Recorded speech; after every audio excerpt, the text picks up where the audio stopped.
are a threat. When I was younger, I went through a lot, just like many of you, and I was beginning to think that was my norm. There is only so much that you can take before death starts to seem like it's a better way than life. When I was younger, I would pick living with my grandmother over anywhere in the world. Now that I am an adult, I can see why my mom left. Every adult needs to spread their wings and discover who they are as an individual. As a child, the logics just didn't seem to add up to me. And as a creature of habit, because, that's what we are, humans, even though I was 3, I was beginning to get attached to my routine. And a person who is attached to a routine will seldom change it for anyone. But being that age, there wasn't much I could do about the situation. You may be in a situation that you feel like you need to move and better your life.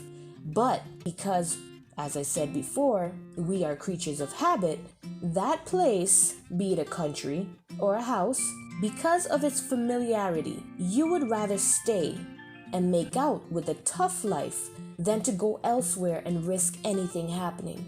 After all, that place gives you a feeling of home, even though there might be some issues there at the present moment.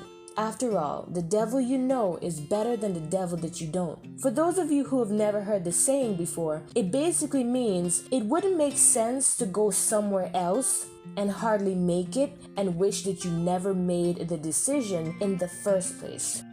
All of you who are in relationships that are basically hanging on by a thread, this is also a video for you. If I could have gone back in the past and told myself everything that I would have gone through, I probably would have laughed my future self back into the future. The lesser one knows that you're a threat. Look at your life now and look back at it 10 years ago till now. Look at all the things he tried to make you stay in that were toxic. Friendships, relationships, etc. Fill in the blank. All he wanted was to distract your mind, hence waste your time chasing your tail. If you realize he tends to send things that have proven to distract you in the past, make no mistake, the lesser one does his homework. When you forget all the crap you went through with your narcissistic ex, or your verbally or even physically abusive ex, he remembers and sends that back to you, just like those wandering spirits who have left and couldn't find somewhere to call home. Now, if you realize that you have been getting dreams of money or flying or just making it to your dream, the actual dream that you have within that dream, in general, even though the lesser one can't see your dreams, okay, because, he's spiritually dead, he can see when the heavenly hosts are preparing the table for you. So from past occurrences, just like this, he knows you're about to get a breakthrough. And in order to deter you from giving glory to God, he sends that ex your way to DM you, honey. That one that you have a weakness for. No, fam, that person doesn't want you, okay? They were sent to distract you. You are a threat to the kingdom of darkness.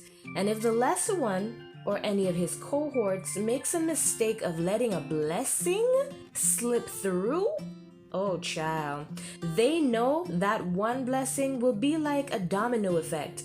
And just like Pringles, once you get one, you won't be able to stop. It may not be an ex. It may be that you have a habit of speaking down your blessing. And because you have been constantly proclaiming that this is your year, despite all that has been happening in your life, all the negativity, everything that you've been seeing, he will send something that is your pet peeve, that will just make you go all out and say this always happens to you, or you can't ever get a good break, or maybe you're just cursed.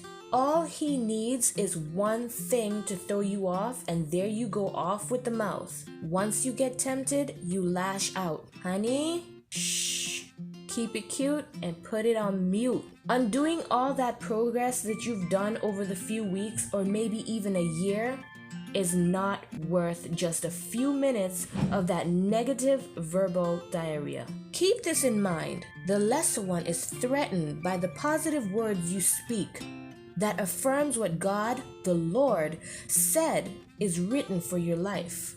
And any chance he can get to throw you off your destined path, trust me, he will do it. Do yourself a favor and keep speaking favor over your life, even through the tears and confusion. If you weren't a threat, he wouldn't be sending all those attacks against you. Thank you guys so much for listening. Don't forget to like, subscribe, and smush that bell notification button so that you can get more videos from me. Alright, see you guys in the next one. Later.